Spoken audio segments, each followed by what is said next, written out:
Shalom à tous bien-aimés, frères et sœurs, grâce et paix sur vous, au nom du Mashiach notre Adon. Bienvenue au sacerdoce du Nazir, la voix sainte. Je suis le Kohen Hanazi Nezeria, fils d'Israël biologiquement, donc je viens dans cet enseignement échanger avec vous sur un sujet assez important. Je veux vous parler aujourd'hui de l'héritage d'Israël, l'héritage que le Tout-Puissant a laissé à Israël afin de pouvoir marcher dans ses voies. Dans cet enseignement, je vais choquer. Je répète bien, je vais choquer. Mais les paroles que je vais dire sont tirées des Saintes Écritures. Quand je parle de choquer, ça veut dire qu'il y a des personnes qui n'ont jamais entendu, ou soit ils ont lu les trucs, mais ils n'ont pas compris de quoi il est question. Un jour, vous connaissez dans le livre de Matthieu, le chapitre 15, à partir du verset 21, on dit une femme syrophénicienne, c'est-à-dire une femme cananéenne, qui n'était pas juive israélite, est venue voir le Mashiach pour dire, ma fille est tourmentée par le démon, s'il te plaît, sauve ma fille. La parole dit d'abord que le Seigneur n'a même pas adressé un mot à cette femme. La femme insiste. Les apôtres disent, on renvoie-la parce qu'elle ne cesse de crier derrière nous. Et le Mashiach répond en disant, je n'ai été envoyé qu'aux brebis perdues de la maison d'Israël. La femme a insisté. Le Mashiach a dit, il n'est pas bon de prendre le pain des enfants pour les jeter aux petits chiens. La femme dit, oui, mais les petits chiens sont quand même en bas de la table pour manger les miettes qui tombent de la table des maîtres. Donc, dans ce passage, le Mashiach parle du pain des enfants. Qu'il n'est pas bon d'arracher ce pain-là dans leurs mains pour donner aux petits chiens. Ici, qui sont les enfants? Les enfants dont il est question, ce sont tous les fils biologiques d'Israël. Donc, qui sont les chiens? Il veut parler d'autres nations, puisque la femme n'était pas juive israélienne, elle était cananéenne. Donc, elle fait partie des païens. Quand on parle de chiens, ce n'est pas une notion pour les insulter, mais c'est une notion de caractériser leur comportement, leur façon de vivre. Donc, mes bien-aimés, le Mashiach dit, il n'est pas bon de prendre le pain des enfants pour les jeter aux petits chiens. C'est ce pain-là dont nous allons parler. Aujourd'hui, il y a plusieurs religions. J'ai toujours enseigné. J'ai dit, chacun peut se lever pour établir sa religion comme il veut. Et il y a 8 éléments que tu ne pourras jamais obtenir dans aucune autre religion du monde si ce n'est qu'au milieu des enfants d'Israël. Alors, de quoi il est question? Je vais vous amener dans le livre de Romains, le chapitre 9, à partir du verset 3 à 5. C'est l'apôtre Paul, l'apôtre Shaoul qui dit, « Car moi-même je souhaiterais être anathème, c'est-à-dire maudit, séparé du Mashiach du Christ, pour mes frères, mes parents selon la chair. » Déjà, le verset 3, l'apôtre Shaoul dit, il souhaiterait lui être séparé du Mashiach pour ses frères. Il ne parle pas des frères dans la foi, pour ses frères biologiques, c'est-à-dire, il parle ici des enfants d'Israël biologiques. Maintenant, regarde le verset 4, il dit, qui sont les Israélites? Les Israélites biologiques, qui sont-ils? Il dit, à qui appartiennent l'adoption? C'est la première des choses. À qui appartiennent l'adoption, la gloire, les alliances, les ordonnances de la loi, le culte, les promesses, les patriarches, et de qui est sorti selon la chair le Mashiach, le Sauveur. Il y a 8 éléments, l'apôtre Paul dit, ces 8 éléments appartiennent au peuple d'Israël biologique. Il cite l'adoption. C'est-à-dire quand le Tout-Puissant décide de faire d'un homme sur la terre son fils, il dit c'est quelque chose qui appartient aux enfants d'Israël. Il continue pour nous dire, la présence glorieuse de l'Éternel, la gloire, appartient aux enfants d'Israël.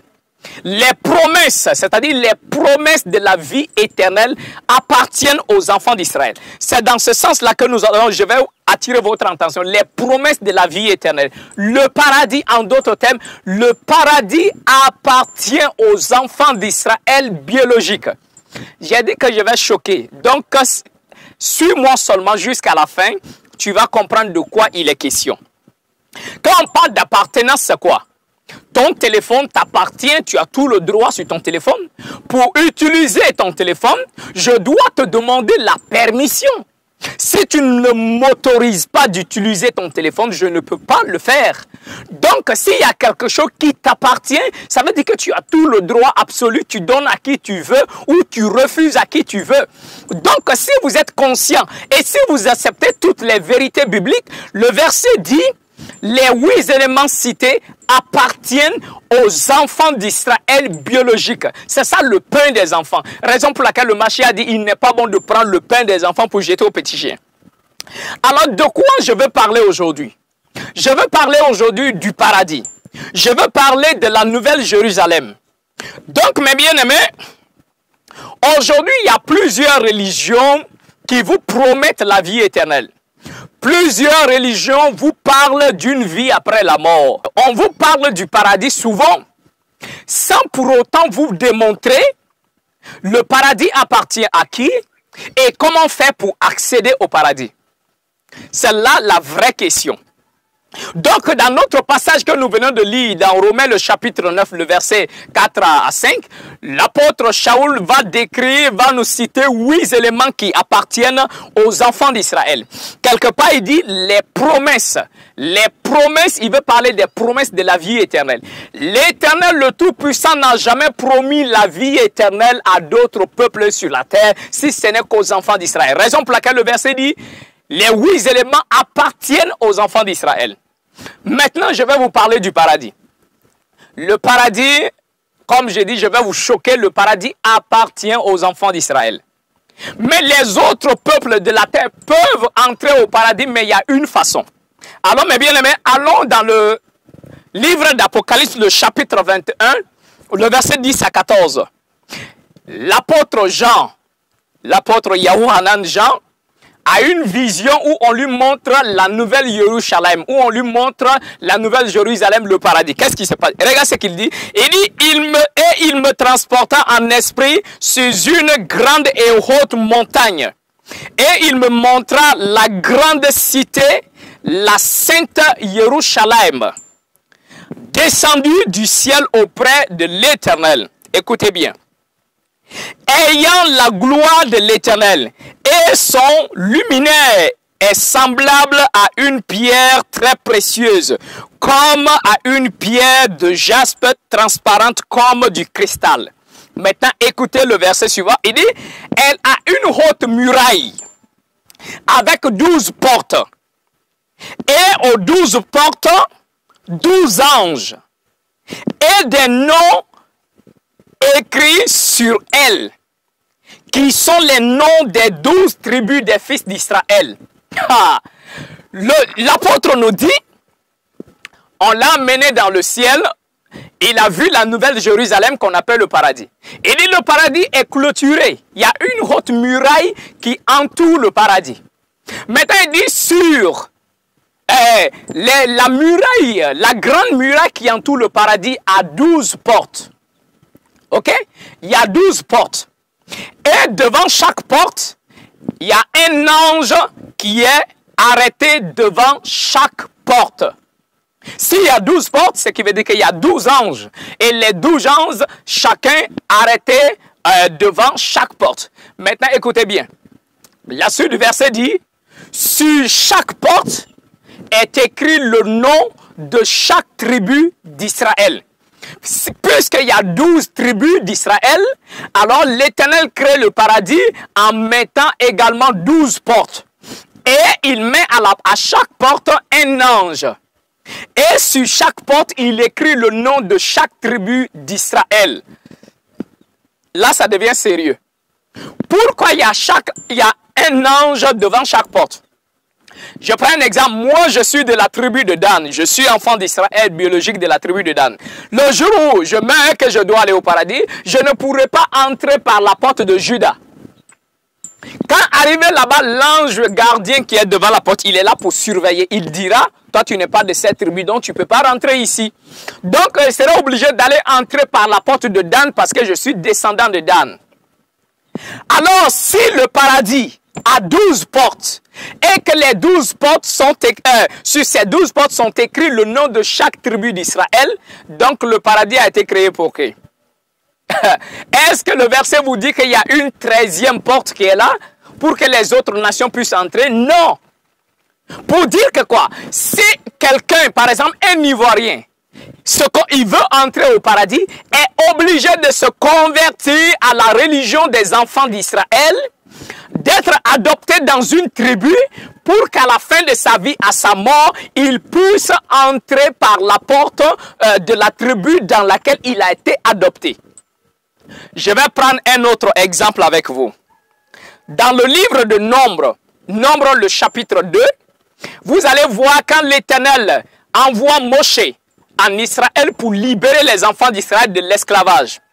L'Éternel n'avait pas envoyé Moshe pour libérer les autres nations qui étaient esclaves en Égypte, n'est-ce pas?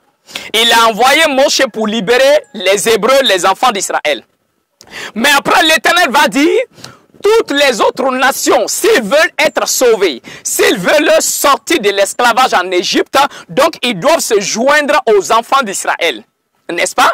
Et ainsi, pour célébrer même la Pâque, la Pessa pour leur sortie, ils devraient observer la Pessa selon les règles comme les enfants d'Israël le font. La parole nous dit qu'il y a beaucoup d'autres peuples qui sont sortis de l'Égypte avec les enfants d'Israël. Ils étaient au milieu des enfants d'Israël. Maintenant, dans le livre Nombre, le chapitre 2, l'Éternel va dire, quand ils arrivent au désert, ils doivent camper. L'Éternel dit que quoi? Dans le désert, ils doivent camper tribu par tribu. Donc la partie qui est de l'Est, la parole nous dit, il y avait Yahuda, Juda, Issachar et Zebulun. Les trois tribus sont à l'Est. Il continue, il dit au sud, à partir du verset 10 de Nombre chapitre 2, il dit au sud, il y a la tribu de Ruben, la tribu de Shimeon et la tribu de Gad. Eux, ils sont au sud. Également, il s'en va et dit en Occident. En Occident, il y a la tribu d'Éphraïm, la tribu de Manassé et la tribu de Benjamin. Ça, c'est à partir du verset 18. Il continue maintenant et dit, à partir du nord, du côté nord, il dit, il y a Dan, il y a Asher et il y a Nephtali.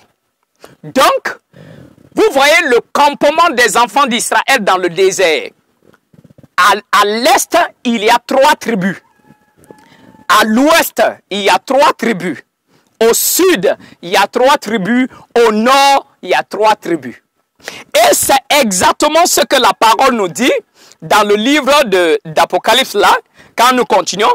Regardez dans le livre d'Apocalypse où il disait qu'il y a une grande muraille autour de la ville de la Nouvelle Jérusalem et il y a 12 portes. Sur chaque porte est écrit le nom de chaque tribu d'Israël. Et il descend maintenant au verset 14.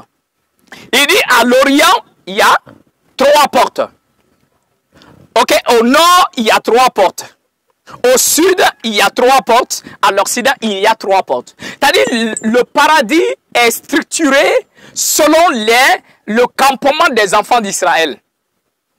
Maintenant, ma question que je vous pose. Quand le peuple d'Israël campait dans le désert, dans le livre de Nombre, le chapitre 2, les autres peuples qui habitaient parmi eux là, est-ce qu'ils avaient leur camp à part? Est-ce que ces autres peuples avaient formé une tribu à part? Non, il n'y a pas 13 tribus, il n'y a que 12 tribus. Et les autres peuples qui sont sortis de l'esclavage avec les enfants d'Israël étaient obligés d'être adoptés dans des tribus. Et quand ils se sont laissés adopter dans des tribus, donc quand on lui a demandé tu étais de quelle tribu, donc il faisait référence à la tribu dans laquelle il vivait. Vous comprenez? Donc, pour dire que quand la parole dit que les promesses de la vie éternelle, la gloire, la présence de l'éternel appartient aux enfants d'Israël, c'est de là qu'il est question. Le paradis a 12 portes, les 12 portes qui correspondent aux 12 tribus d'Israël, parce que sur chaque porte est écrit le nom de chaque tribu d'Israël. Maintenant, si un Ivoirien veut être sauvé, un Ivoirien veut entrer au paradis, un Asiatique veut rentrer au paradis, un Français veut entrer au paradis, un Européen veut rentrer au paradis, il est obligé d'adopter la Torah, il est obligé de se convertir.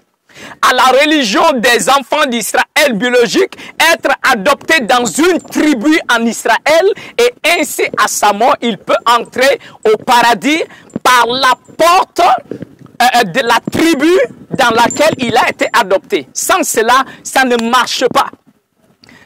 Je préfère vous dire la vérité, même si ça vous choque, plutôt que de vous laisser dans l'ignorance. Parce que c'est mon travail en tant qu'enfant d'Israël biologique, c'est ma responsabilité de vous montrer comment les Écritures sont structurées. Maintenant, si vous ne voulez pas l'accepter, tant pis. Maintenant, si vous mourrez, l'Éternel sait que moi, j'ai fait ma part en vous donnant la vérité. Maintenant, si cette vérité ne vous plaît pas, ça n'engage que vous. Donc, mes bien-aimés, Israël est le peuple de l'Éternel.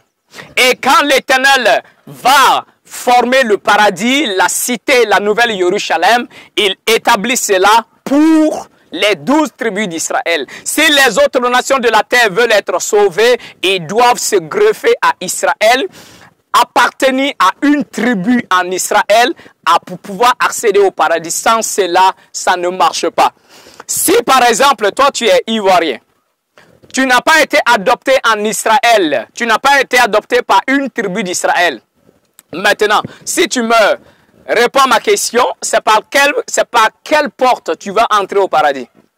Quand tu arrives à la porte de Juda, l'ange qui est arrêté va te dire, mon ami, tu fais partie de quelle tribu?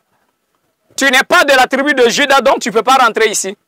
Tu vas aller à la porte de Benjamin, on va te dire, tu n'es pas benjamite. Tu vas entrer par la porte de Nephtali, on dit, tu n'es pas un fils de Nephtali. Donc, c'est par où tu vas rentrer. Un père de famille a bâti une maison. D'accord? Et dans la maison, il y a 12 chambres. Parce que puisque le papa a 12 enfants, donc il a construit sa maison en faisant 12 chambres. Maintenant, si toi tu viens, tu veux dormir dans cette maison, tu fais quoi? Tu es obligé de te rallier à l'un des fils afin que lui puisse te laisser dormir dans sa chambre. Donc c'est de ça il est question. Donc mes bien-aimés, ne vous laissez pas tromper par toutes ces religions qui se lèvent, qui se proclament, qui vous promettent la vie éternelle. Ils n'ont même pas eux-mêmes la vie éternelle. Ils n'ont même pas eux-mêmes le paradis. Donc quel paradis on vous promet? Donc vous êtes obligés de suivre la religion d'Israël, de pratiquer la Torah, de vous laisser guider par les enfants d'Israël biologiques, de vous laisser instruire par eux, parce que vous devez être adopté par une tribu en Israël pour être sauvé. Si vous n'êtes pas adopté dans une tribu d'Israël pour pratiquer la Torah, vous ne pourrez jamais avoir la vie éternelle et vous ne pourrez jamais entrer dans le paradis. Parce que le paradis appartient aux 12 fils d'Israël. Le paradis appartient aux 12 tribus d'Israël. Sans cela, personne ne sera sauvé. Que le Père vous accorde sa grâce. Soyez bénis abondamment. C'était le Kohen Hanazi Nézer. Je vous dis shalom.